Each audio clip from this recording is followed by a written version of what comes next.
Welcome back to Dreams into Action's weekly broadcast. This is week 4 of lockdown. Things are getting grim and we're all having to make sacrifices. For example, I'm down to my last 4 Nespresso capsules and Vic and Tommy are making do with the grounds. This is literally like living under communism. It's just as well for our pets that we don't actually have any, for I am famished. We really do need to make some money, so Vic, what record do we have for our listeners this week? Well, we have something a little bit special this week, Bart. Now, electronic music burst into the mainstream in the late 70s. Artists such as Gary Newman, The Human League, and Depeche Mode scored massive chart successes between 1979 and 1982, and in their wake followed a virtual pandemic of young boys who bought synthesizers and got to work creating electro-pop masterpieces in their bedrooms and in cheap recording studios across the UK. It was like punk all over again, with loads of one-off DIY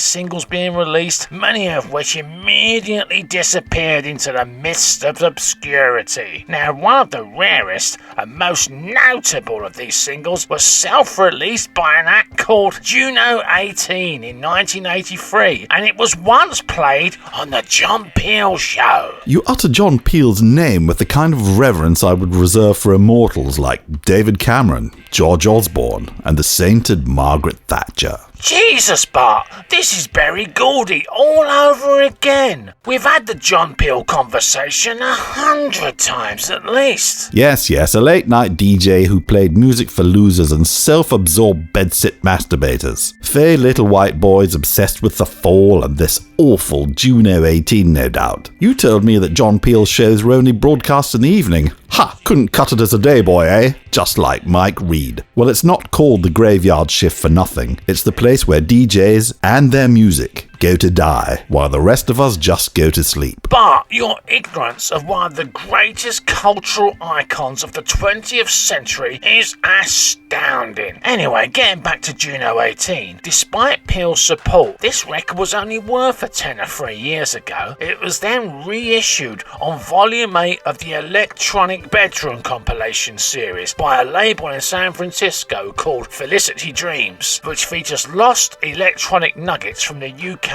bedroom scene. And then suddenly, boom! Everybody now wants a copy of I Kissed Your Sister. Copies are fetched up to £300 on eBay. The Japs are absolutely mad for it. Anyway, check it out. She danced better than you. She cooked better than you. She laughed better than you. She made love better than you. Better than you.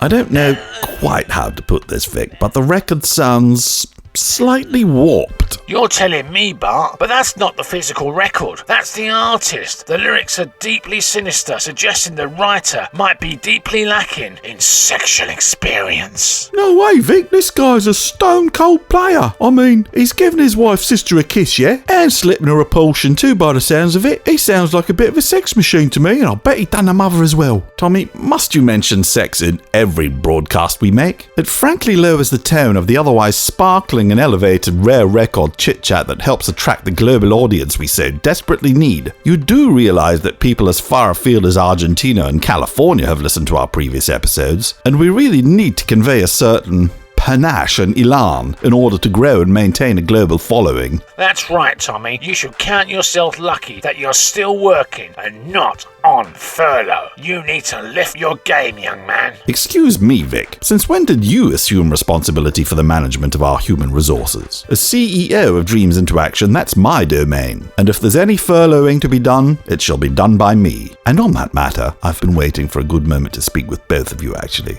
Oh no. Here we go. I've been dreading this conversation for weeks. Vic, Tommy, as you both know, business is very tight in these difficult times.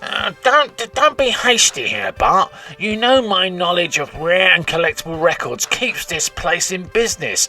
That's got to be worth something, eh, Bart? Eh, Bart, please? You're quite right, Vic. I do value your expertise, which is why I haven't furloughed you at 8% of your usual monthly wage. You're too useful to the business, as galling as that is for me to admit. But what about me? What about you, Tommy? It's always me with you, isn't it? Always about you. To be brutally honest, Tommy, I don't actually class you as an employee at all. You're more of a deductible expense, a mere fixture, rather like my Nespresso machine, although somewhat less useful. Deductible? What, like in Sherlock Holmes? Elementary, Tommy. Now, shut up. Anyway, listeners, you can own this wonderful copy of I Kissed Your Sister by Juno 18 for a very reasonable £150. As my employee Vic stated, it has sold for £300 elsewhere, so you're literally getting it half price. Hurry now before we come round to kiss your sister and put all our dreams into action.